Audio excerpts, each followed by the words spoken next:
All right, let's dive into something really cool today called Monte Carlo simulation. Now, it's based on an idea that sounds kind of strange at first, that we can use pure total randomness and just repeat it over and over to find patterns that are actually super predictable. So, how does that even work? Let's find out. It all kind of boils down to this question. I mean, how can something as wild and unpredictable as a casino game possibly help us predict the future? Well, that paradox is exactly what makes the Monte Carlo method so incredibly powerful.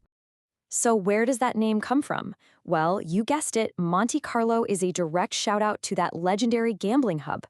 The whole engine of this method is pure chance, just like a roll of the dice. But here's the twist. We're not trying to win a game. We're using the math behind that chance to understand some really complex systems. And this is the big idea, the one to really hold on to. It completely reframes randomness. It's not just chaos. It's a legitimate, powerful tool that mathematics can use to pull hidden patterns out of thin air. Okay, to really see this in action, let's build a simple little model. We'll use a story that's easy to relate to, a student's daily attendance at school. We're just going to set a few basic rules and see if we can actually predict their attendance habits in the long run. Here's the basic setup. Every day, the student can only be in one of two states. They're either present or they're absent. This diagram shows us the odds of them switching between those states. So, for example, if they're present today, there's a huge 90% chance they'll be present tomorrow too. But if they're absent, there's still a pretty good 60% chance they'll come back the next day. And here are those rules written out. You can see what's happening here, right? Our model basically assumes that showing up creates this positive feedback loop. If you're there, you're probably going to be there again. These simple probabilities are going to drive everything else we do. Now, we could just keep these rules as a simple list, but to really unlock their power for doing calculations, we can organize them into something called a transition matrix. And don't let the word matrix throw you. It's not just some scary block of numbers. Think of it more like a really, really compact way of telling a story about change. It neatly packages up all the probabilities of moving from present to absent and back again. It's our entire rulebook in one tidy little box. So here's how we use it. Let's say we know for a fact the student is present today. We can take that starting point and multiply it by our matrix of rules, and bam, it spits out the exact probabilities for tomorrow, a 90% chance of being present and a 10% chance of being absent. It's like a little prediction machine. And we don't have to stop there. We can take that new probability for tomorrow and run it through the matrix again. This lets us project the odds for the day after tomorrow. And notice something interesting. The chance of being present has dipped just a little bit to 87%. You can actually see the system evolving with every step. Okay, so the matrix gives us the theoretical odds. But what does one student's actual week look like, in the real world? For that, we have to step away from the pure math for a second and actually run a simulation, trace one single possible path through time.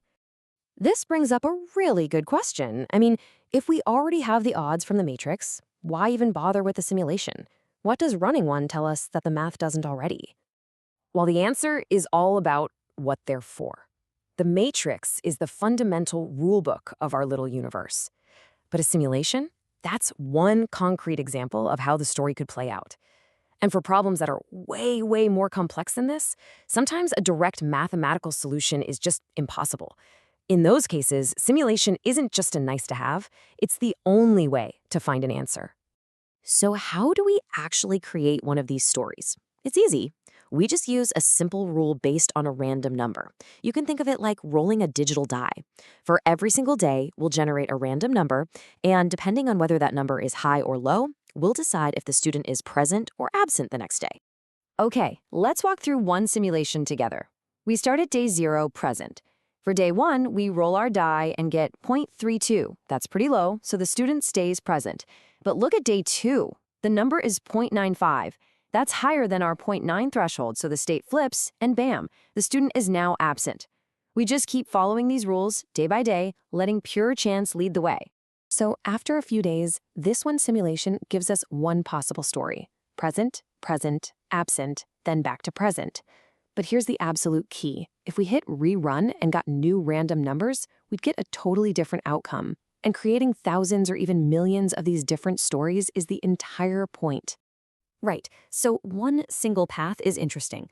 But it's just an anecdote. The real magic, the big payoff of the Monte Carlo method, happens when we stop looking at just one story and we run thousands or millions of them to see what the big picture pattern looks like over the long haul. Now, if you're into the math, there is a formal way to find this. You're basically solving for a stable state. That's the point where the probabilities just stop changing from day to day, where the system finds its balance. And here's what you find. It doesn't matter if you solve it with pure math or if you run a million simulations and just average the results. You land on the same powerful conclusion. In the long run, our model predicts this student will be present 85.7% of the time. Out of all that daily randomness, a clear, stable pattern just emerges.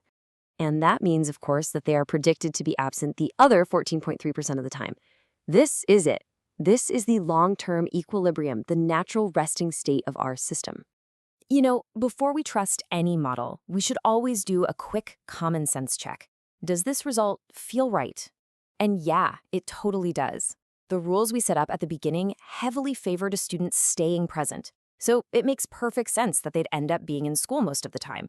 The simulation just confirms our intuition. So to wrap up the key points, Monte Carlo is all about using random trials to get a handle on systems that are uncertain. A matrix is just a great tool for organizing the rules of change.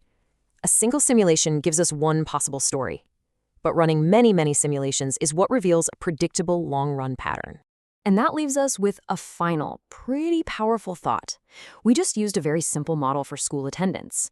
But what if the states weren't present and absent? What if they were mark it up and mark it down, or healthy and infected? This exact method, embracing randomness to find hidden patterns, is used right now to model some of the most important and complex systems in the world.